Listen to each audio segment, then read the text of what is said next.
Yo, yo, yo, yo, yo, yo, yo, yo, yo.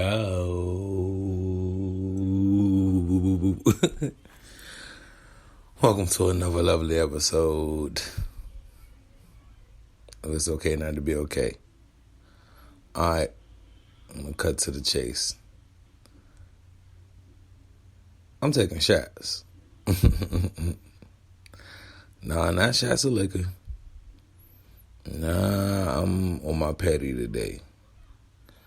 But I want it to be like a lesson. I don't want it to be like, oh, he's just being petty to be petty, or he's just taking shots because he's bitter. Nope, just a lesson. I know I'm getting older because the things I'm seeing isn't giving me hope for wanting to interact with other humans. Like, I am appreciative of the fact that I've gone through enough things as to where, like, now I don't feel like there's a need for anybody as far as, like, when I was younger, I went through I need a girl phase. You know what I'm saying? I need a girl to ride. Don't sue me, Diddy. Then I went through a phase where I wish I could fuck every girl in the world. Again, don't sue me, Drake. Don't sue me, Young Money. Don't sue me, Wayne. Then I went through a phase where I was chasing the girl of my dreams.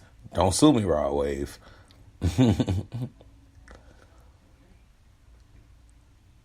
And then I thought I was in a whole different type of situation. So I've gone through a couple of phases in life. You know what I'm saying? Like, well, what I realize is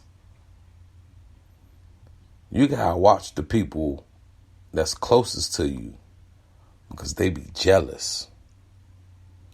Like, it might not apply all the time, but when you got a big old circle or you got a decent enough circle, you would be surprised on who's jealous of you.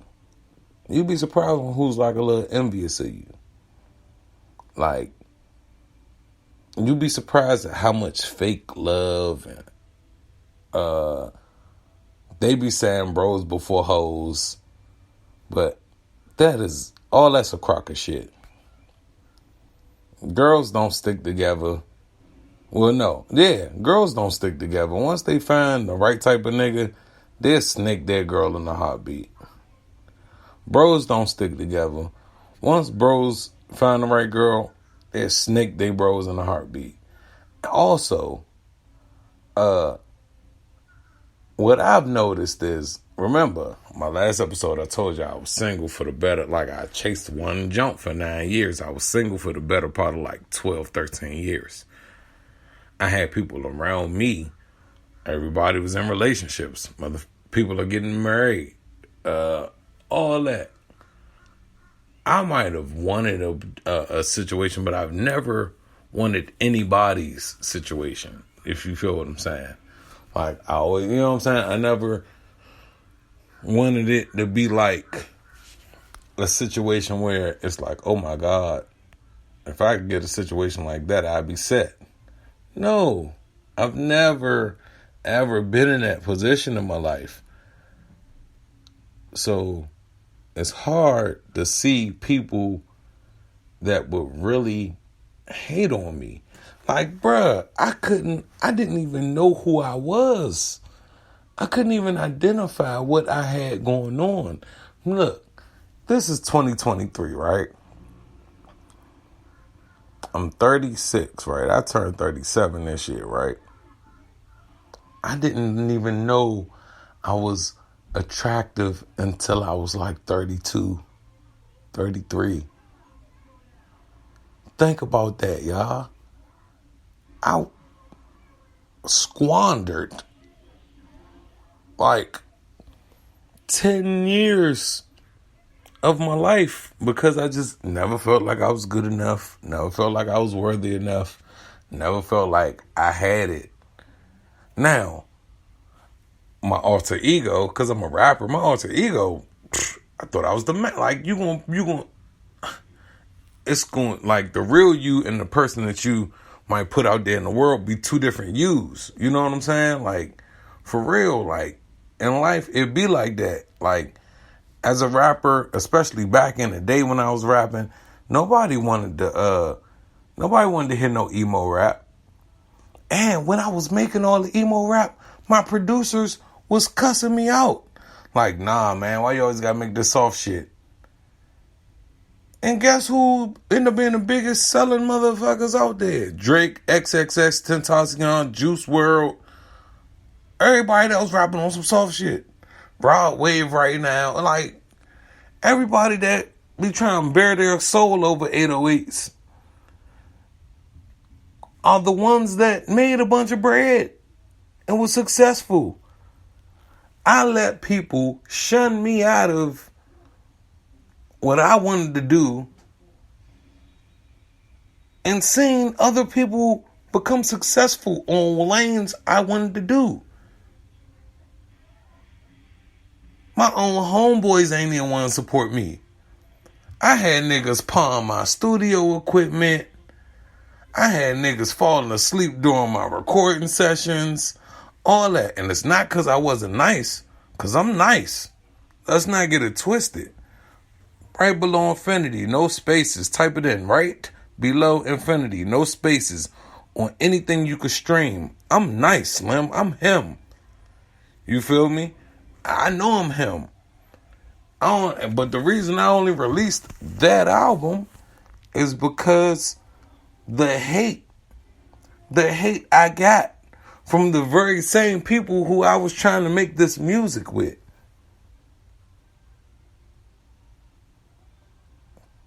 Fast forward to my podcast shit. I'm getting hated on by the very person I'm trying to support and uplift. You know what that teaches you in life?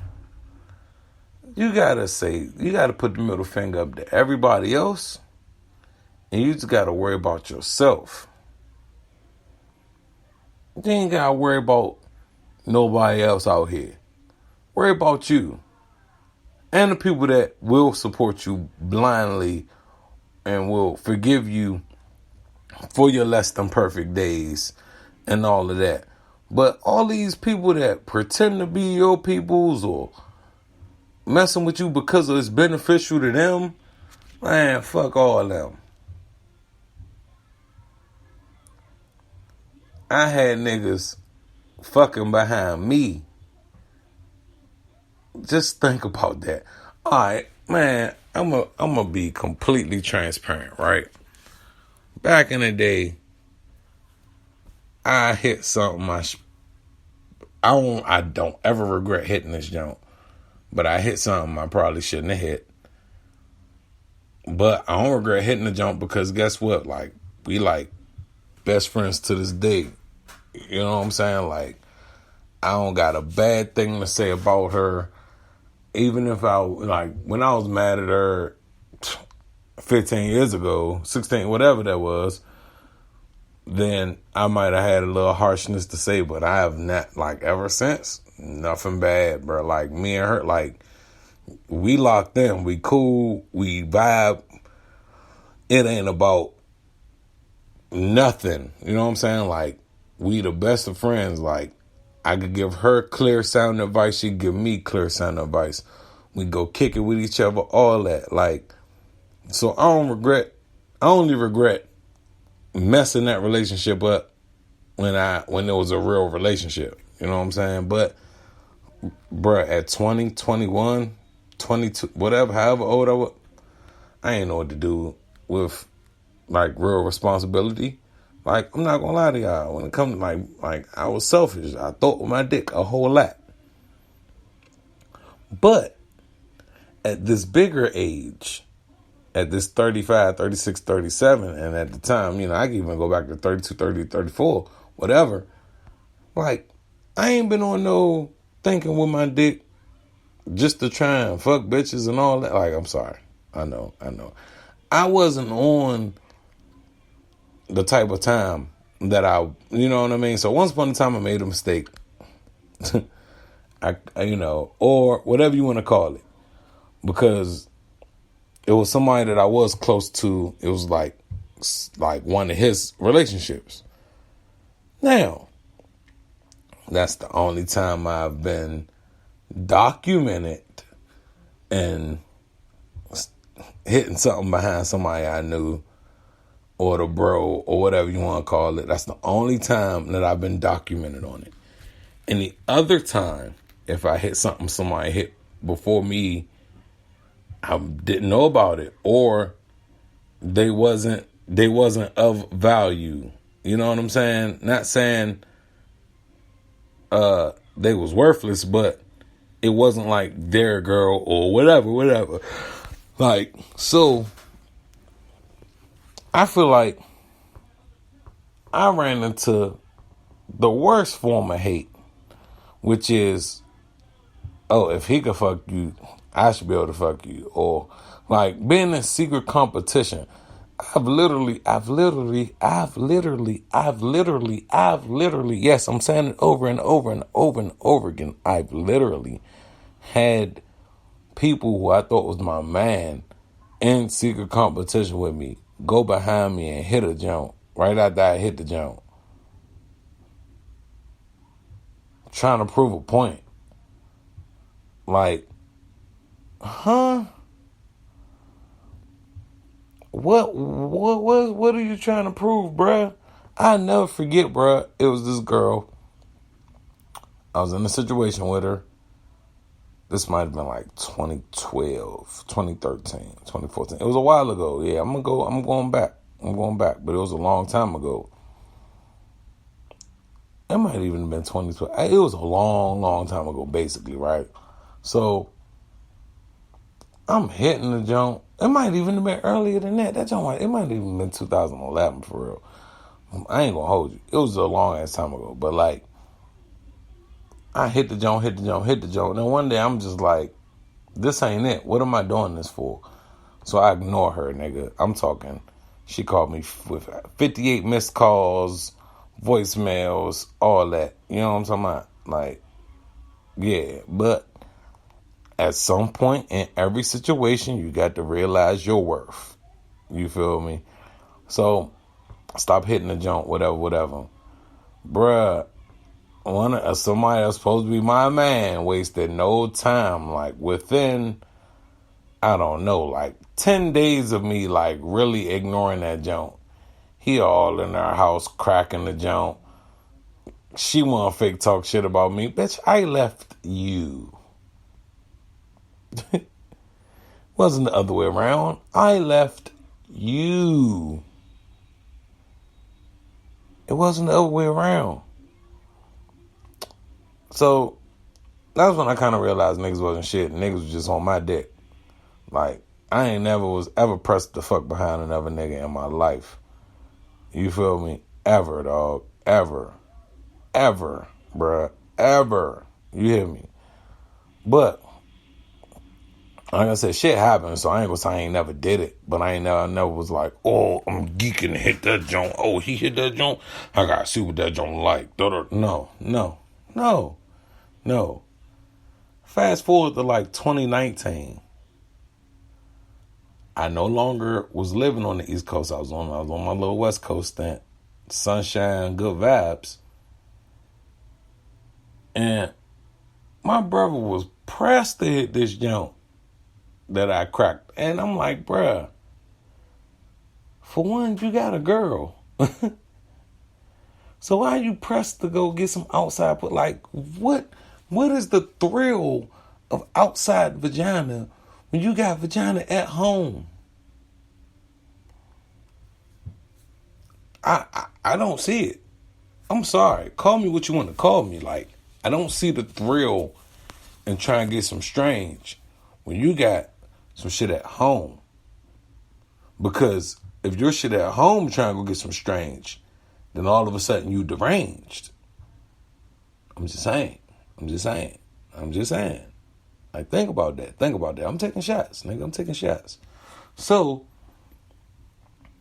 homeboy pressed to crack this joint. He cracks the joint. I find out, because I don't care, nigga. I'm 3,000 miles away. I'm living my own life. I'm cracking different joints at the time. Not saying it matters, but I'm just saying. I'm on a whole different wave.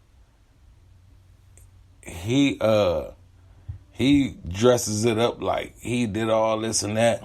She told me that shit wasn't even hitting on nothing. I don't know who to believe. Whatever. It don't matter to me. Fast forward again to my last relationship. I get in that relationship. He brings up the girl I just mentioned about in 2019. He brings her up. He's like, yeah, I'm cracking that joint. She want me to be with her, and I'm the only one that could play daddy, and all this other unnecessary shit. I'm like, bruh, you are talking about a joint that was like my last resort. I would have literally, like, if I could have found something on the street that was worthwhile, I would have went to something on the street that was worthwhile.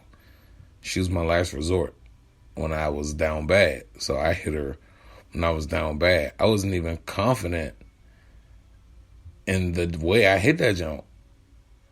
I'm being transparent with y'all. Like, you know what I'm saying? Like, but it made me realize, like, damn, niggas be really wanting to be me on the low. I ain't got shit, bruh.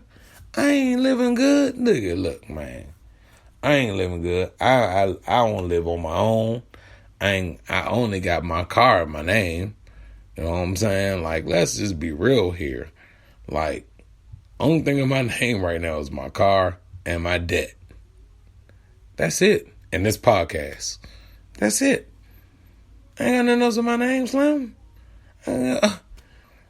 Why is niggas pressed to be me? What is it about me? You know what it taught me, though? That glow is in you and not on you. Things I never realized, like, I wish I would have known that I was as attractive as I was, because then I wouldn't have been pressed to be on the type of time I was ever on. Like, the funny part about my life is I exuded a certain level of confidence when I was younger, but that's because I felt like I had nothing to lose. So my confidence was just like, I ain't tripping off y'all. I love me. I went through a moment, a long period where I didn't love myself. And unfortunately, I was around people who didn't quite value themselves either. So I attracted all these people that got all these egos, but didn't really love themselves. You know what I'm saying? And so, like, it kind of made life interesting, so to speak. Like, because you never realize, like, who you're bonding with and why you're bonding with them until that bond has faded. And so I just had a quick little moment of clarity, like, ain't nobody gonna love you like you love yourself, man. That's my message for y'all on this episode. I know. Ain't nobody gonna love y'all like y'all love yourself. All right, now, here come the real shit. And this has nothing to do with nothing. I got a sports show, or a show that's going to be centered around sports, coming out real soon. It's called What's Poppin' Slim. All right. I wasn't going to, and I'm still not going to drop any episodes until after the NBA draft. All right. Now, my plan was to root for whoever drafted Victor Wembanyama. I said his name wrong. Whoever drafted Victor Wembanyama.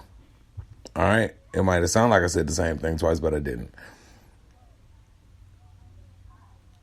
The funny part about that is Victor Wembanyama got mad at everybody who was trying to tank to get him, quote unquote. He was like, I don't even like the fact that people are like purposely losing games so they could get the number one spot and blah, blah, blah, blah, blah, blah, blah, blah.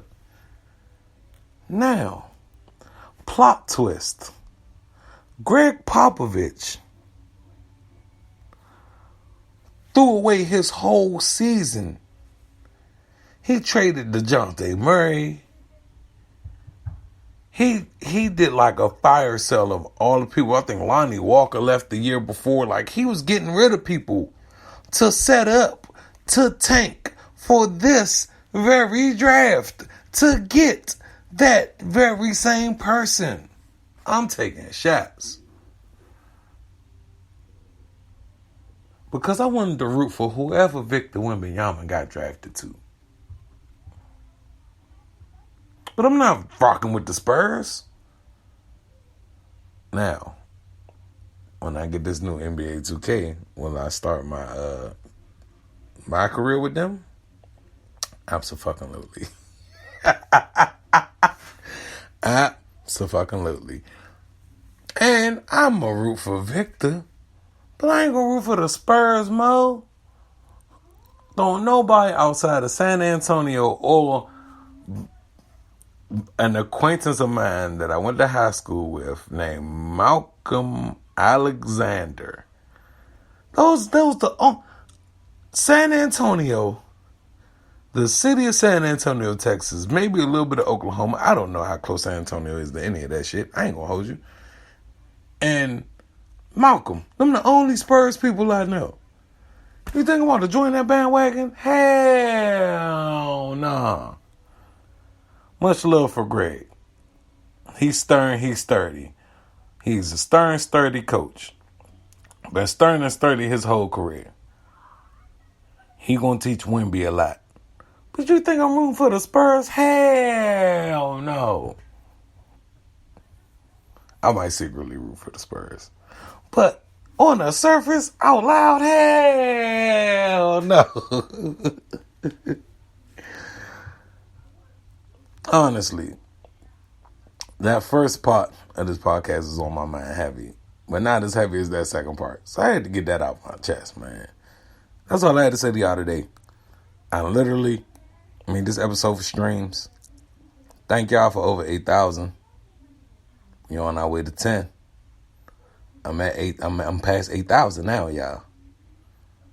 On my way to 10. Look, when I get to 10,000, I'll create the Instagram. When I get 10,000 listens, I'll create the Instagram. And y'all gonna have to wait till I'm at way more than 10,000 listens before y'all start getting like visuals and all that. But fudge, I was not trying to yarn. But anyway, I'm gone. Until next time. It's okay not to be okay. Okay. Hold on. Last thing I gotta say before I finish out my closing. Just because people be claiming they making moves and doing a whole bunch of different venues and ventures doesn't change the fact that it be looking like you're running in place.